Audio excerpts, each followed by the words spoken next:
Hello there, folks. My name is Chris Famularo, and this is Bob Towey. We are now after the Seton Hall DePaul game, where Seton Hall ended up winning 82-77 over DePaul. This puts them at 7-7 in the Big East. Bob, a lot to talk about today. Desi Rodriguez getting career high 33 points. Angel Delgado getting a 68 double-double. What can you take away from this?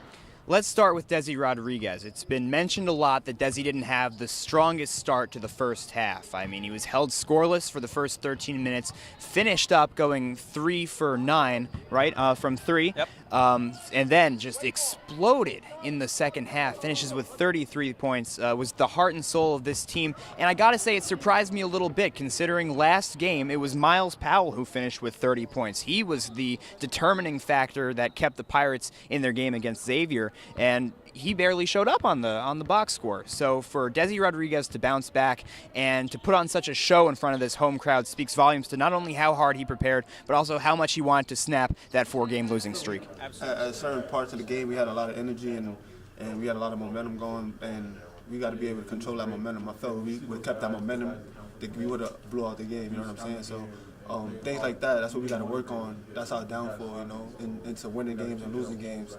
And when we play well like that, I think we're the best team in the country. So we just got to focus on being that team.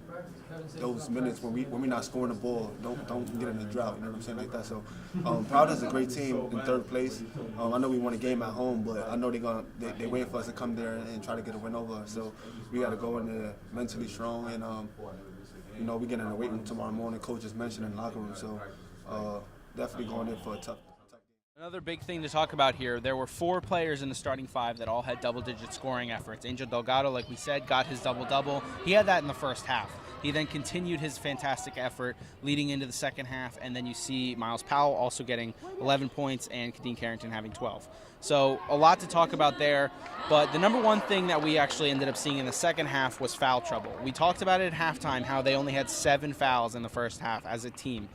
2 players fouled out, both Ishmael Sanogo and Kadeen Carrington. What do you have to think about on that?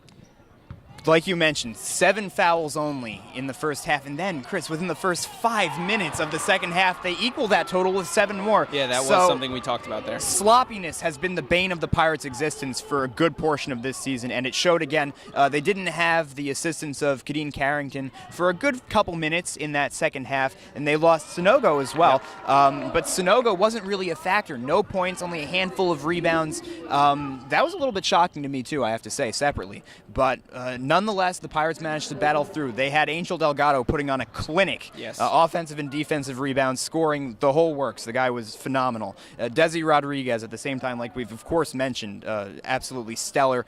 So foul trouble is something that the Pirates have to work on, keeping things clean, not letting a main primary starter like Kadeen Carrington, not leaving him out of the picture late in the game because they need his services. I mean, clearly it was a really close game. So it did hurt them, but it wasn't the determining factor, and Seton Hall still battled back for a very much needed win here at Prudential Center. Absolutely. The one thing with foul trouble that we can talk about with today, the other thing that has been a problem leading up to today's game that was pointed out by all the fans, all the analysts, free throws. Normally this team is averaging below 60% from the charity stripe. So today they actually changed it up and finished the game with 70% from the free throw line. Still, not phenomenal, not great for D1 basketball. Pretty good for the Seton Hall basketball team. I think it's a good thing to see when you have Angel Delgado, who is well known for not being great from the free throw line, succeeding there and actually getting some points. We actually saw some trouble at the end with freshman Jordan Walker at the end where it was inexplicably close. But overall, this team really did step it up from the free throw line. What do you have to say on that? Listen, it's all relative, right? But for a Seton Hall Pirate team that has struggled immensely from the charity stripe, this was a very good bounce-back game.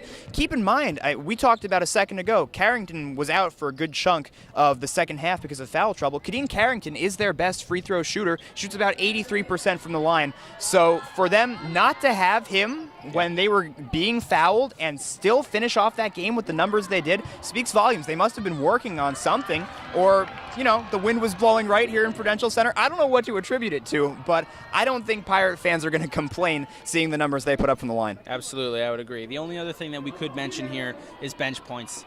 Early on in the first half, you had Miles Kale, who actually came in, got a quick 6 points right off the bat, and then was pretty much gone. Sandro Mamukelashvili was also one of the other players who came in, only had 4 minutes, 0 points, and the only thing he actually contributed was 2 fouls. So other than that, Bob, what are your last licks here? What are you thinking that we could, looking forward now for Providence on the road again? They had one game at home, looking at Providence, and then St. John's following after for the next weekend. This game against Providence is no joke. I mean, we've been talking. Seton Hall was predicted to be the number 3 in the Big East. Right now, that team is Providence. I don't think anybody saw that coming. They were perceived to be a middle-of-the-road kind of team in the Big East, and here they are filling the role that Seton Hall was expected to. For Seton Hall now, the key is going to be to walk up to Rhode Island and roll this momentum with Desi Rodriguez and Angel Delgado firing on all cylinders, and then on top of that, they do need to get some level of productivity out of their bench. I mean, Miles Kale was good when they needed him to be, when Rodriguez and Delgado weren't playing early in the first half. He stepped in and he filled that role nicely. What they need is for him to keep up those scoring totals whenever he's on the floor. Mamukelashvili, I mean, the guy has really struggled. Last game, I sadly think is a bit of an anomaly for him because he's just not been the most productive. He hit a little bit of a streak against Xavier, but I don't think fans should expect that of him. Against Providence, the best he can do is, serve as a big body on the floor for the Seton Hall Pirates.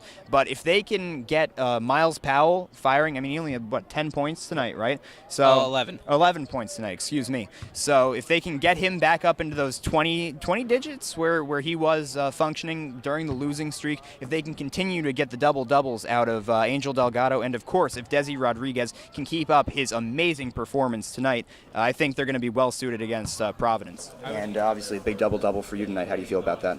I always feel great. It's kind of regular for me right now. The only thing I care about right now is all the wins, and that's what we got to do, just win games so we can make the tournament look good in the Big East tournament. It was a huge win, 7-7. It's it's each one, and this time of year, each one, any win this time of year is a big one, and this was a big one. I would agree. With Providence being the 3rd seed in the Big East, we are going to be looking forward. Providence is just coming off a very big win off of number 1 Villanova. Now they have fallen down to number 2. Xavier takes the top spot. So the Big East is doing a lot of moving and rolling right now. So we have a lot to look forward to, especially with this Providence game and St. John's following next Saturday. We will be there in Madison Square Garden. Again, my name is Chris Famularo. This is Bob Towey signing off. Thank you. Have a good one.